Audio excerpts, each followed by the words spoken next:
Hi friends, welcome back. So Tesla is suing and Adobe's getting sued.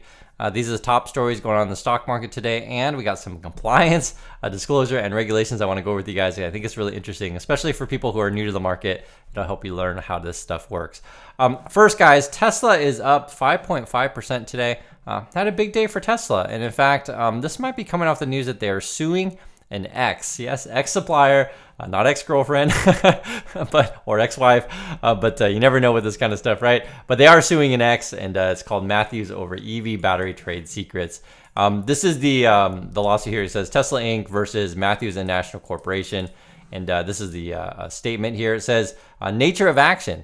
This is an action. Again, this comes from Tesla. This is an action for Matthews' willful and malicious misappropriation of Tesla's confidential trade secrets, as well as for unfair competition, both relating to Matthews' misuse and publication of trade secrets entrusted by Tesla to Matthews. So basically, Tesla's saying, yo, you are our partner. You basically were playing too loose with our stuff that we're giving you, right? Letting it out too much to the wrong people, etc. And then this is from Tesla, they're saying conservatively estimates will exceed $1 billion. So this is actually a pretty big lawsuit. And then Matthews replied in a statement, says here, Tesla's lawsuit is simply a new tactic in their ongoing efforts to bully Matthews and improperly take Matthews' valuable intellectual property. So I have no idea how this is going to turn out. I'll let you guys decide there. But I just want to go over this because this is the kind of stuff that happens in the market. People do sue over each other. And also, too, we saw actually a big one recently where it was kind of the opposite direction, where the little person sued the big person. And that was like if you followed it, was there was a heart rate thing that was with the Apple Watch. And there was like a smaller company saying to Apple, you took our tech, etc. But this is not that common, though, for, say, like a big company like Tesla to sue like a smaller company like this. So we'll see how that turns out. This is another one, which I think is really interesting because it relates to compliance issues. You can see here headline, Elon Musk and the SEC are on a collision course again. So the basic gist of it is that when he bought Twitter, when you cross over, I guess, the 5% share ownership, you should disclose that, right? And I remember back when the news came out that he was buying it, they say something like, "Oh, we forgot," or something like that. Yeah, the SEC doesn't necessarily take that as a good, explanation. And then Elon Musk actually didn't disclose that he was buying Twitter until they got to the 9% mark. And we'll see what happens because I guess evidently there is some sort of evidence / testimony out there from Musk that shows that they might have ignored the regulations. And I bring this stuff up, guys, because it's interesting when you look at the reverse. Here's the reverse. Like a Warren Buffett, who, to my knowledge, follows regulations. You can see here his headline. Warren Buffett's Berkshire Hathaway trims its stake in Chinese EV maker BYD to 6.9%. Now, when I first read this headline, I'm like, oh, they must have sold a lot, right? Like, what's going on here? And then when you look into it, they're talking about Berkshire Hathaway here. I guess they had 7% ownership of BYD and they trimmed it down to 6.9. So like, it's not a big change, right?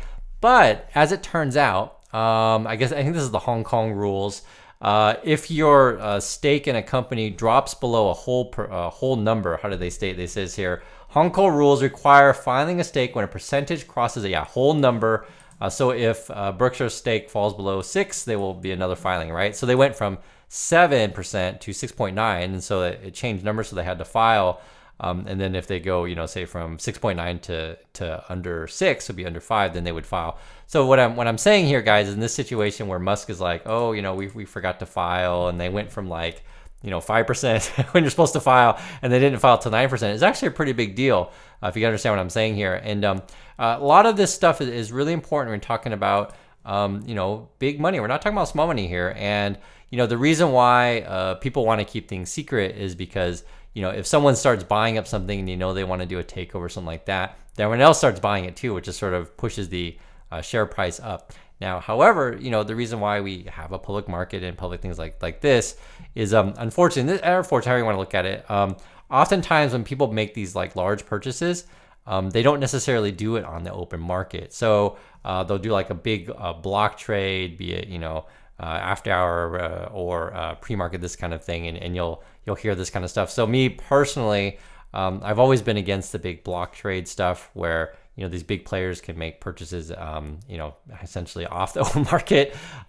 Also, though, however, to be fair, I do think it's important to have regulations in place to where if you do these kind of big purchases that people do know about it. They generally want to keep it secret again, because if you start buying it up, then everyone else starts buying up stuff too. Here's another compliance issue / regulation where in this case, we find out that someone is buying, right? Becomes public. Activist Starboard amasses Autodesk stake, weighs suit over delayed probe disclosure. And there's all sorts of crazy stuff going on with this one. This is the basic gist of it. It was like Autodesk fired their CFO. They were doing some crazy stuff with their accounting, and there was accusations of being misled. This stuff, it's like, I'll read it to you guys. You can see here. It says here, the activist, which has a long record of investing in technology sector, is particularly concerned about the time of Autodesk's disclosure, right? Talking about disclosing stuff again, of an internal investigation. That investigation revealed that executives misled investors about the company's free cash flow metrics and operating margins, according to people who requested anonymity to discuss confidential information freely, right? That's why you keep these things secret, because it's obviously going to be sensitive material. A chance like this, it's like a junior, executive, something like that, reporting, hey, my boss is doing some shady stuff, that kind of stuff. And then it says here, after the probe results came out, Autodesk then CFO Deborah Clifford, that's what I'm talking about, was ousted from her role and moved to a different executive role within Autodesk. So they didn't fire, they just changed roles for her. The probe found the executives manipulated reporting tied to the company's contract billing structure. This is interesting, as Autodesk shifted back to upfront payments from annualized payments to improve those metrics, right? So they sort of changed the way that they collected the money, right? Taking the payments and then maybe sort of misled people in terms of their accounting. I'm showing you guys this stuff today because I want you to understand all the shenanigans that go on in Wall Street, and sort of why I always tell you guys, don't necessarily put your faith all in one people, or sometimes this is a real thing. If something is too good to be true, the answer often is, or probably is, or always is, whatever you want to say. But I generally then will say it's important to diversify, because you just can't trust the stuff that's going on, especially too if you don't have any inside information. I stress that very heavily with Tesla. We did talk about a lot on this channel, but it's not just Tesla, guys. It's all over the market. Take a look at this one. And again, this is to help you guys, especially if you're new, to understand this stuff. One of the things that happens a lot, and we've been seeing a lot of this stuff, I don't know, the last couple of years, I've been seeing stories about this. Texting, I just pulled up this one article, but there's a whole bunch. So basically what it is that if you're on Wall Street, you have to use company email to contact people, etc. But it turns out sometimes they use a Signal or WhatsApp or other things, and sometimes these messages are self-deleting. So I laugh because they always pay a fine, and then essentially, I guess the way people in Wall Street think about it is that this is just the cost of doing business. And one of the things I want to stress with you guys is sometimes I'll read in comments. They'll say something like, "Oh, Chris, you're so dumb. Kathy Wood on Wall Street is so smart. She's on Wall Street. You're not. You're so dumb. And she's on Wall Street because she's really, really smart and she knows what she's talking about."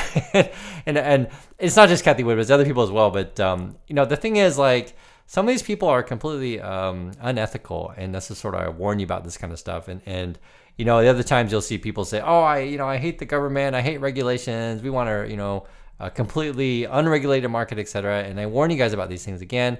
And also too, people who write those kind of messages, you don't know who's writing said stuff. So I'm on the side of regulations, etc. I think it's a good thing. I'll give you an example. We talked about the video about this, I don't know, it was like a year or so ago with Adobe. And the basic gist of it, guys, is that Adobe is really, really shady with their subscription service. So you sign up for their subscription, right? And they don't necessarily make it clear that you're signing up for a yearly subscription. And then, they're like, "Oh my God, now I'm trapped in the yearly thing." And why are you trapped? Because then they make it difficult to unsign, or I guess decline or cancel your membership, you want to say it. And then more on top of that, they make a really big fee to cancel. And so I laugh because finally someone's going to be cracking down on Adobe. And in fact, it's the FTC. I've talked about them before. That's led by Lena Khan, who I'm a huge, huge fan of. I can't stress that enough. I think it's important that we, again, have regulations on this kind of stuff. For those of you who deal with Adobe, I've heard other people complain about these things, or some people complain about gym memberships, which I understand. There's any number of things where companies, again, they kind of fool you into signing up for something that you didn't realize it was a year, and then also to make it hard to cancel. Here's the quotes. It's actually really interesting. It says here, Adobe trapped customers into year-long subscriptions through hidden early termination fees and numerous cancellation hurdles. That's coming from the FTC. Americans are tired of companies hiding the ball during subscription sign-up and then putting roadblocks up when they try to cancel. Now, this is Adobe's response. They say here, we are transparent with the terms and conditions of our subscription agreements and have a simple cancellation process. We refute the FTC's claims in court. So we'll see what happens. I can tell you guys, I've dealt with Adobe. I sided with the government on this one. That's what I have to say about that. And it's funny because it's not just Adobe, as Amazon had that kind of thing as well. And some of these companies, they just make it really difficult to cancel, basically is what it is.